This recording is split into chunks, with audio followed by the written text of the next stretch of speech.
Hello प्यारे बच्चों, आप सभी का अपना यूट्यूब चैनल YRS क्लास में बहुत बहुत स्वागत है। तो प्यारे बच्चों, आज की इस वीडियो में हम पढ़ेंगे विज्ञान, यानी विज्ञान में जो आपका अध्याय 2 आपका है, जो अध्याय 3 आपका है धातु एवं अधातु। यानी इसके पहले की वीडियो में मैंने आपको अध्याय 2 के अम्ल क्षार एवं लवण के जितने भी लघुत्तरी के महत्वपूर्ण प्रश्न थे, मैं उन सभी प्रश्नों को अच्छे तरीके से आपके सामने बता दिया था। तो आज की इस वीडियो में हम पढ़ेंगे अध्याय 3 का धातु एवं अधातु। यानी इस अध्याय 3 में धातु एवं अधातु में जितने भी लघुत्तरी के महत्वपूर्ण प्रश्न हैं, मैं आज उन सभी प्रश्नों को आपके सामने अच्छे तरीके से बताने वाला हूं। उम्मीद करते हैं ये पूरा प्रश्न आप समझेंगे और पूरा वीडियो को आप देखेंगे। तो आइए ठीक है, चलते हैं आपको लेकर प्रश्न नंबर 1 में। प्रश्न नंबर 1 आपके सामने कह रहा है, ये भी एग्जाम में कई बार प्रश्न पूछा है, जो एग्जाम होने वाला है, एग्जाम के नजरिए से ये प्रश्न बहुत ही महत्वपूर्ण होंगे। प्रश्न नंबर 1 आपसे कह रहा है, कॉपर का सांद्रण H2SO4 तथा सांद्र HNO3 की अभिक्रियाओं के समीकरण लिखिए। या प्रश्न इस तरह से भी पूछ सकता है, क्या होता है जब कॉपर को सांद्र गंधक अर्थात सल्फ्यूरिक अम्ल के साथ गर्म करते हैं।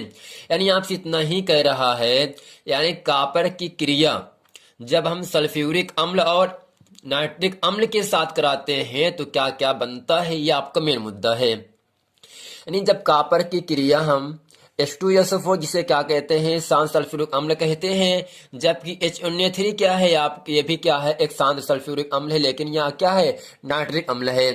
HNO3 एक नाइट्रिक अम्ल है, H2SO4 एक सांद्र सल्फ्यूरिक अम्ल है। इन दोनों क्रिया करना है किससे, कॉपर से करना है। यानी कॉपर से कराने के बाद क्या क्या प्राप्त होगा वो आपको लिखना है। तो इसका उत्तर आपके सामने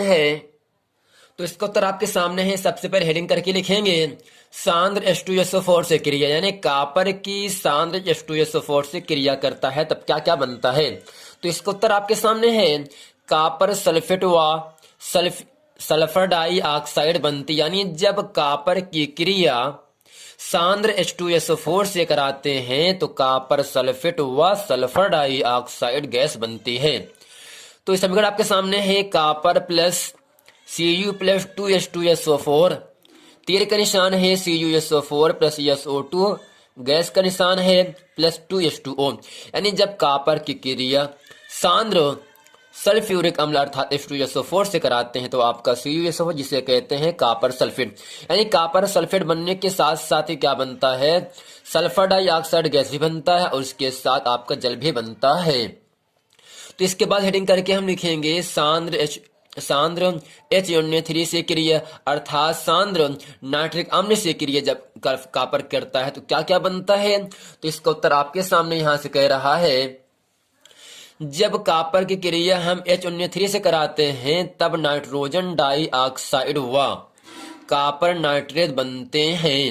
यानी जब कॉपर की क्रिया HNO3 अर्थात नाइट्रिक अम्ल से कराते हैं तब आपका नाइट्रोजन डाइऑक्साइड और कॉपर नाइट्रेट बनता है। समीकरण आपके सामने है, Cu प्लस 4HNO3, तीर का निशान है CuNO3 का whole twice plus 2NO3 plus 2H2O।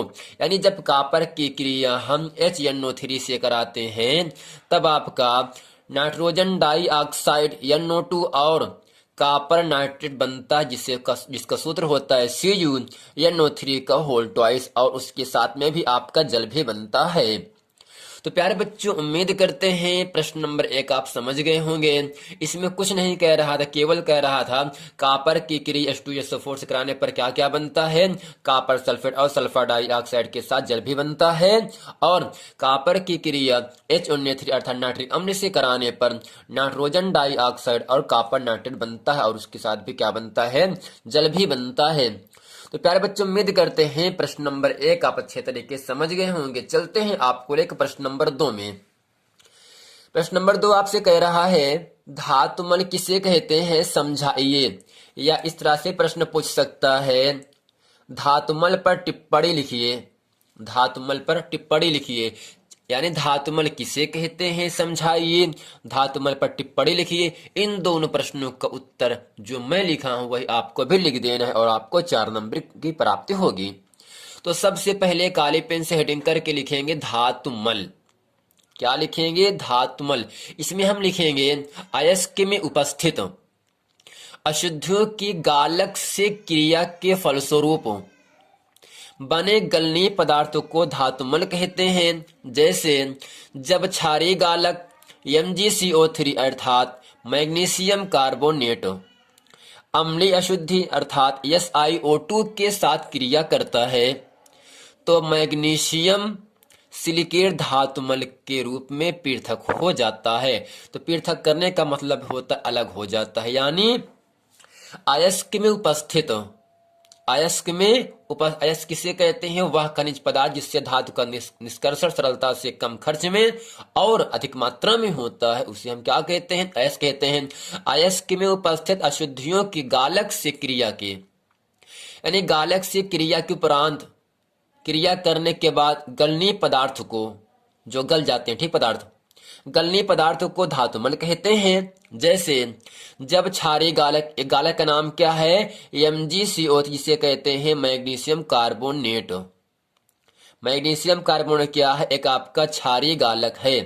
अम्लीय अशुद्धि अर्थात SiO2, SiO2 क्या है? एक आपका अम्लीय अशुद्धि है की क्रिया के से जब क्रिया करता है तो मैग्नीशियम सिलिकेट धातुमल के रूप में पृथक हो जाता है। तो इसका जो समीकरण दिया हुआ आपके सामने है, MgCO3 क्रिया किससे कराया गया? आपका अम्लीय अशुद्धि अर्थात SiO2 से कराया गया। यानी क्या है? एक आपका क्षारीय गालक है, दूसरा के अम्लीय गालक है। जब दोनों क्रिया कराते हैं तब क्या प्राप्त होता है? धातुमल प्राप्त होता है। यानी MgCO3 प्लस SiO2 की क्रिया जब हम कराते हैं तो MgSiO3 धातुमल, यानी धातुमल बनने के साथ क्या होता है? CO2 अर्थात कार्बन डाइऑक्साइड गैस भी बाहर निकलती है। यानी जब क्षारीय गालक की क्रिया अम्लीय अशुद्धि के साथ कराते हैं तब आपको MgSiO3 प्राप्त होता है, जिसे हम धातुमल के नाम से जानते हैं। जब धातुमल बन जाता है, इस क्रिया में कार्बन डाइऑक्साइड भी गैस निकलती है।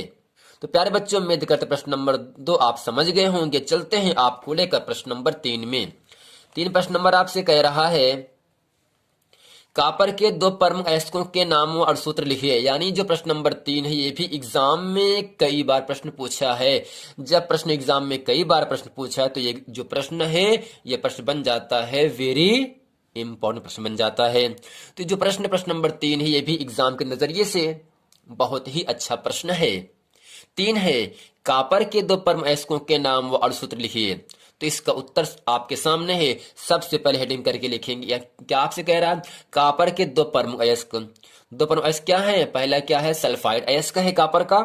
दूसरा क्या है? ऑक्साइड अयस्क। यानी सल्फाइड अयस्क और ऑक्साइड अयस्क ये दोनों कॉपर के 2 प्रमुख अयस्क हैं।